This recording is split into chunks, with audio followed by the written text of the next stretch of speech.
Oke, sudah masuk semua nih sepertinya. Kita mulai ya anak-anak pembelajaran hari ini. Halo semuanya, selamat siang. Halo, Siang, Ibu. Selamat siang. Gimana nih kabar kalian? Baik, Bu. Alhamdulillah baik, Bu. Ibu senang mendengarnya. Semoga kita semua selalu diberikan kesehatan ya. Amin. Amin, Baik. Amin. Sebelum kita mulai belajar, kita berdoa dulu ya. Kita berdoa menurut kepercayaan dan agamanya masing-masing. Berdoa dimulai. Selesai. Anak-anak, Ibu akan mengirimkan link Google Form melalui pesan di Google Meet. Mohon kalian nanti untuk mengisi absen ya. Baik, Bu. Baik, Bu. Baik, Bu. Nah, anak-anak, di antara kita pasti pernah memberikan sebuah tanggapan ataupun kritik ataupun pujian maupun saran kepada sesuatu di sekitar kita. Bisa pada sebuah benda ataupun kepada seseorang. Pasti kita pernah memberikannya. Seperti misalnya kita melihat suatu baju dalam toko dipajang. Pasti kita kayak pernah berpikir memberi tanggapan, meskipun dalam hati ya, pasti kayak, wah bajunya warnanya bagus ya, warnanya cocok di kulit saya, bahannya juga tidak panas, namun sayang harganya cukup mahal. Nah, menurut anak-anak, apa sih kaitan cerita Ibu tadi dengan materi hari ini? Kita akan membuat sebuah tanggapan, Bu. Cerdas sekali Fatul, benar anak-anak. Pertemuan kali ini kita akan membahas mengenai sebuah teks tanggapan dan nanti Ibu akan meminta kalian untuk membuat sebuah teks tanggapan. Oh ya anak-anak, Ibu minta selama pelajaran berlangsung kalian tetap menyalakan kamera kalian ya. Baik, Bu. Baik, Bu. Baik, Bu. Oke anak-anak, sebentar lagi Ibu akan menampilkan salindia atau PowerPoint. Ibu minta kalian untuk menyimak dan membaca salindia secara baik-baik ya. Iya, Bu. Oke, sebentar ya. Apakah sudah nampak anak-anakku? Sudah tampak, Bu. Sudah, Bu. Baik.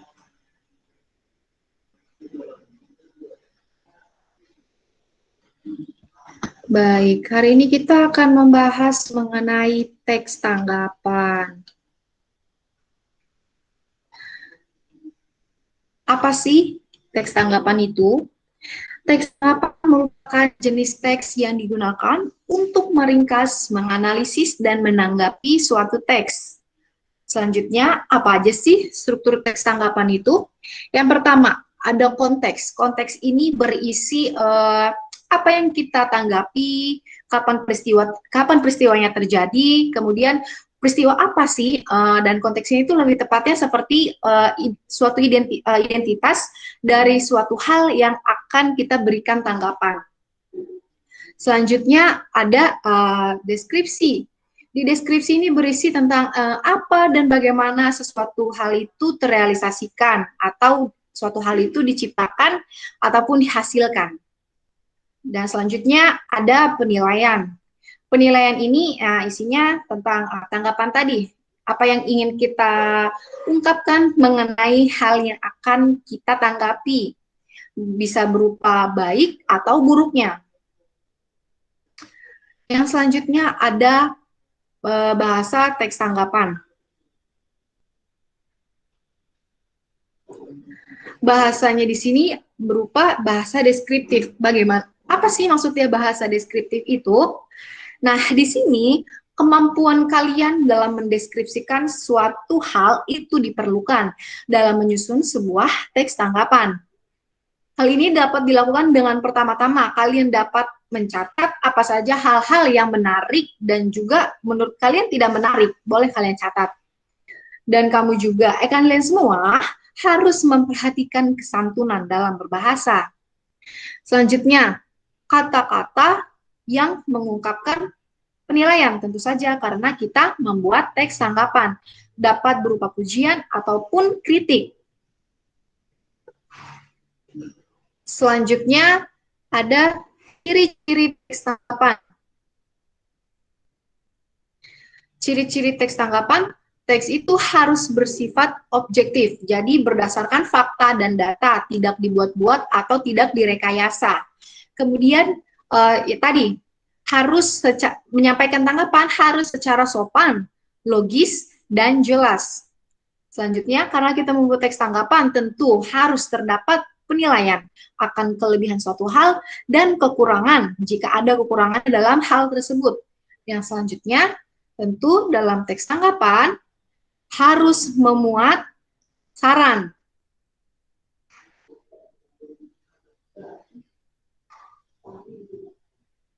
Baik, kita lanjut ke tahap-tahap membuat teks tanggapan. Yang pertama tentu saja kita harus membaca teks aslinya, karena kalau kita tidak membaca tentu kita tidak dapat memberikan tanggapan.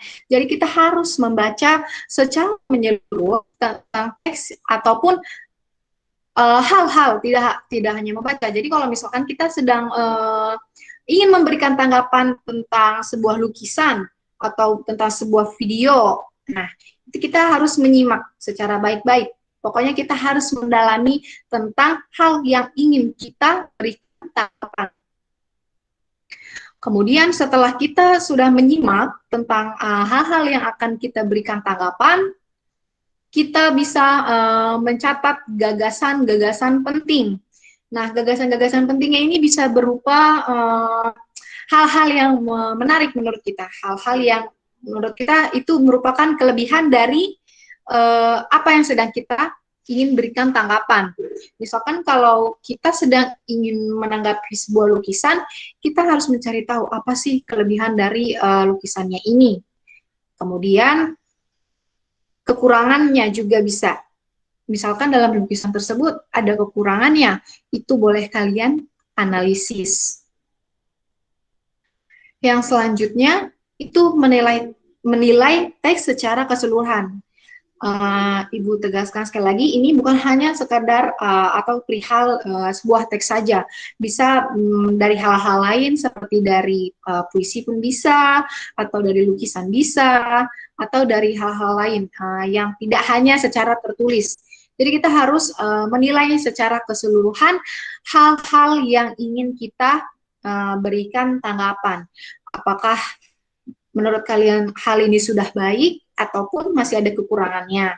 Nah, kemudian kalian juga bisa mengidentifikasi kesalahan ejaan. Apakah ada, jadi kalau misalkan dalam teks, itu bisa kalian identifikasi kesalahan ejaannya. Seperti apakah ada salah penulisan kata, ataupun ada salah dalam menggunakan tanda baca, itu juga kalian harus mengidentifikasi hal-hal tersebut. Oleh karena itu, di awal tadi dijelaskan bahwa kita harus membaca teks aslinya. Supaya kita tahu nih, apakah ada kesalahan-kesalahan ejaan dalam hal yang ingin kita berikan tanggapan ini. Nah, kemudian pujian.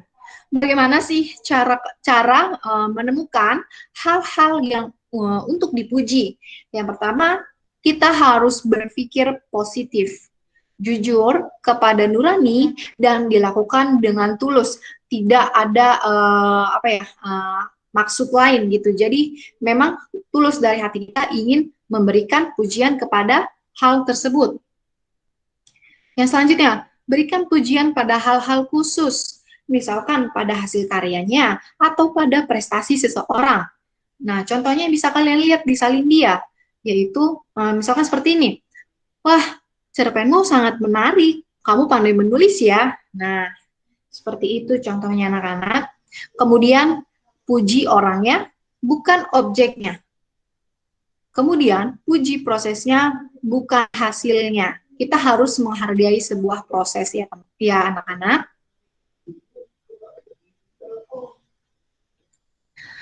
Kemudian, bagaimana cara memuji secara tepat? Yang pertama, kita harus memuji secara tulus. Tidak ada maksud lain, tidak dibuat-buat, dan bukan basa-basi. Berikan pujian yang tulus, karena pujian yang tidak tulus itu ternyata dapat dirasakan. Kemudian, hormati dan hargai. Hindari hal-hal yang berbau dengan sara. Jadi anak-anak ketika kita memuji, kita harus menghindari hal-hal tersebut ya. Kemudian, hindari juga penampilan fisik atau hal-hal yang membandingkan. Jadi kita tidak boleh memuji misalkan seperti ini. Kita ingin memuji seseorang. Wah, kamu pandai ya, kamu mendapatkan nilai 90. Tidak seperti si B hanya mendapatkan 65. Nah, tidak boleh membandingkan seperti itu. Apalagi membandingkan penampilan fisik. Kita harus menjaga perasaan orang yang ingin dipuji ataupun perasaan orang lain. Kemudian kita harus memperhatikan juga waktunya, apakah waktunya sudah pas untuk kita memuji. Kemudian berikan rasa nyaman, jangan terlalu berlebihan juga ya dalam memuji.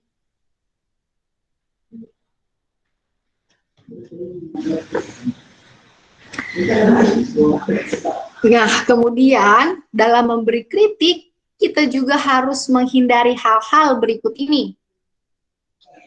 Yang pertama, hindari menyalahkan seseorang. Anak-anak harus memperhatikan hal itu ya, dan juga kita tidak boleh menyerang secara pribadi.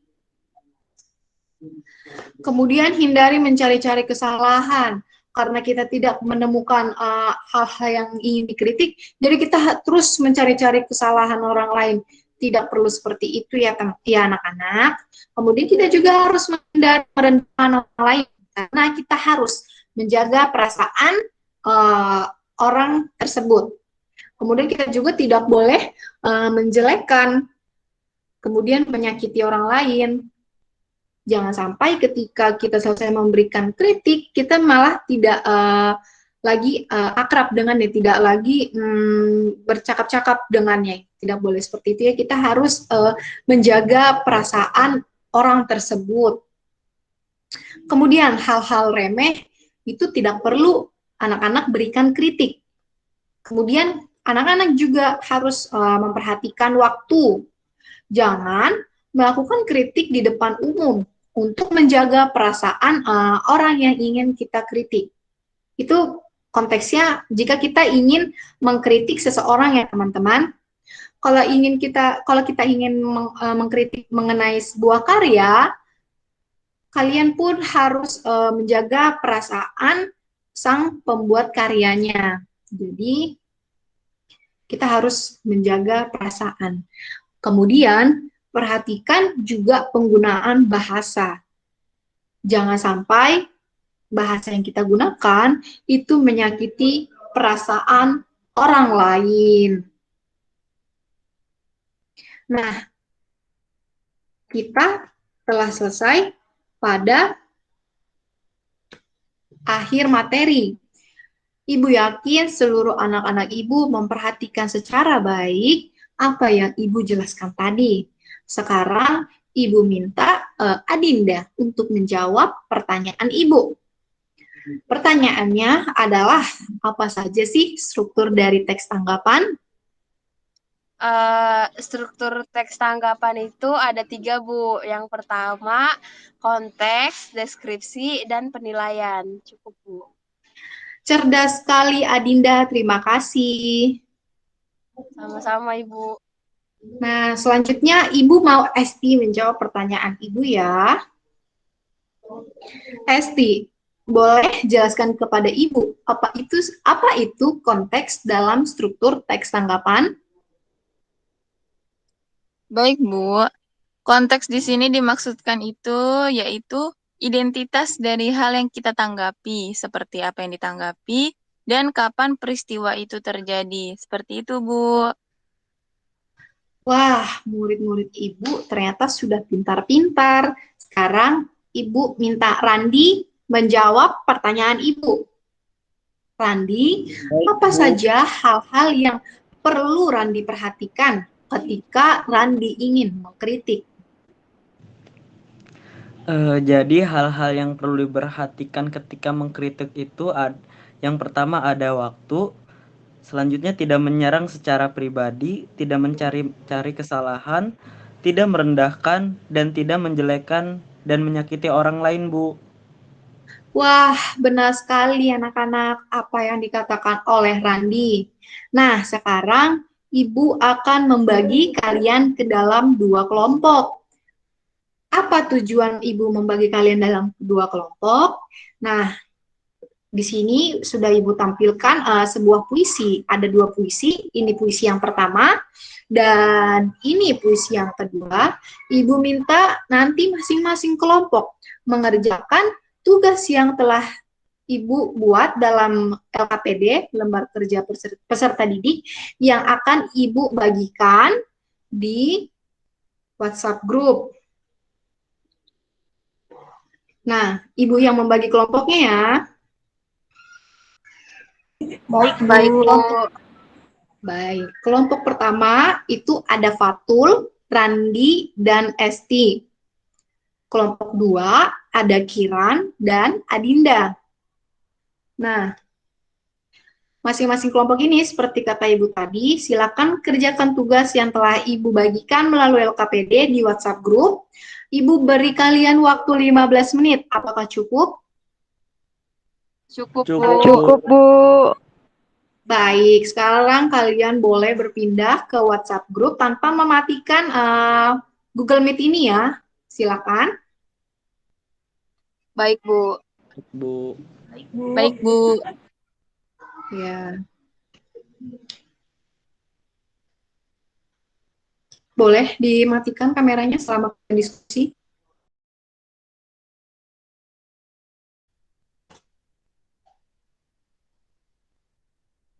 Anak-anak, apakah ada yang mengalami kesulitan? Tidak, Bu. Tidak, Bu, aman. Tidak, Bu, aman. Alhamdulillah. Oke, boleh silakan dilanjutkan. Ibu tunggu. Sebentar lagi, silakan nyalakan kembali kameranya ya. Baik, Bu.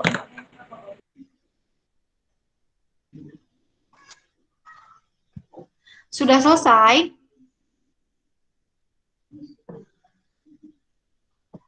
Jika Bu. sudah selesai, Sudah, Bu. Ibu minta kelompok 1 dulu ya yang mempresentasikan hasil diskusinya. Ibu minta Randi, tolong bacakan. Iya, baik, Bu. Saya perwakilan dari kelompok 1 akan memaparkan hasil diskusi kami. Nah, temuan pada konteksnya itu yang pertama, judul puisinya itu Baju Bulan, dan judul puisinya Penjual Bakso, pengarangnya Joko Pinurbo, tahunnya itu tahun 2004. Deskripsinya, sebuah puisi yang ditulis oleh seorang yang berbakat. Joko Pinurbo, puisi-puisinya selalu menarik karena imajinasi yang luar biasa. Sang penulis yang dituangkan dalam puisinya. Puisinya banyak membuat benda-benda mati seolah hidup dan memiliki perasaan, yang terkadang membuat aneh saat membacanya, seperti pada puisi ini. Puisi ini terdiri dari 4 bait dan baris yang berjumlah 14. Selanjutnya penilaian terhadap puisi ini, Bu. Puisi ini sangat menarik karena berusaha mengangkat dan menceritakan kepada semua orang mengenai realita di sekitar. Sang pengarang sangat mahir bermain kata sehingga dapat menyampaikan realita ini dengan bahasa yang begitu santai dan tak terkesan kaku. Namun saat membaca puisi ini dibuat terheran-heran karena imajinasi sang penulis yang mengibaratkan benda mati seolah-olah hidup. Tapi tak menjadi alasan untuk mengatakan puisi ini kurang bagus. Puisi ini tetap bagus karena keberhasilan penulis bermain kata dalam mengangkat realita kehidupan yang ada. Itu Bu, hasil dari diskusi kelompok 1. Keren sekali kelompok 1. Terima kasih Randi dan teman-teman kelompok atas jawabannya. Sekarang Ibu minta kelompok 2 ya yang membacakan itu Kiran. Silakan Kiran. Baik, Bu. Saya perwakilan dari kelompok 2 ingin membacakan hasil diskusi saya dengan teman kelompok. Antologi atau kumpulan puisinya berjudul Baju Bulan. Judul puisinya Ibu Hujan, pengarangnya Djoko Pinurbo. Diterbitkan pada tahun 2019 atau 2011 atau 2012.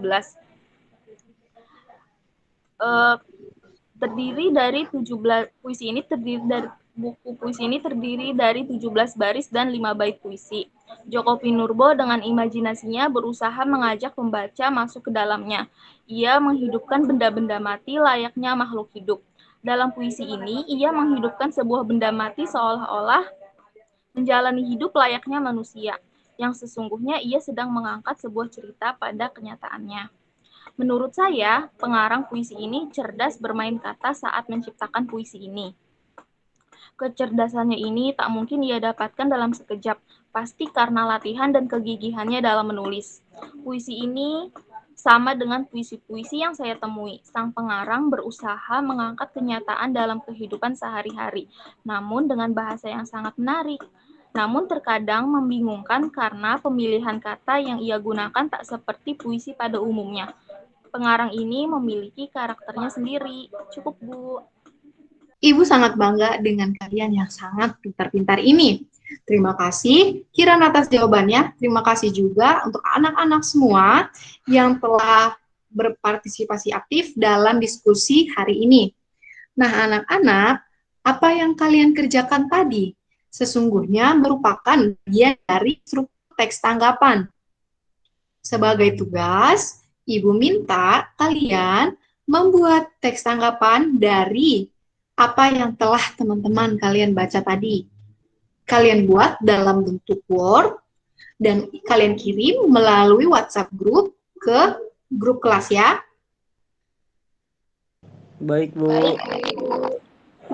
Baik, Dan Bu. jangan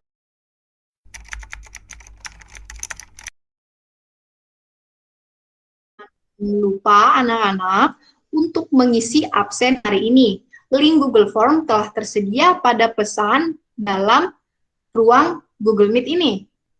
Bisa kalian cek, ada di sana. Ibu berterima kasih kepada kalian karena telah semangat dan aktif mengikuti pembelajaran hari ini. Pertemuan hari ini Ibu tutup dengan berdoa. Mari.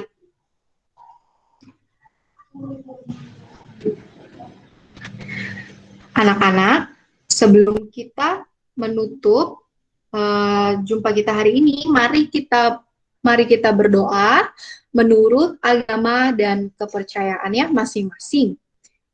Mari kita berdoa.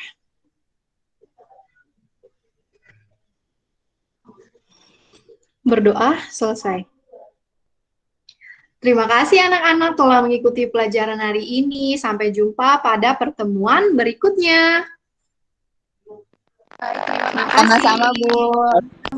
Terima kasih, Bu.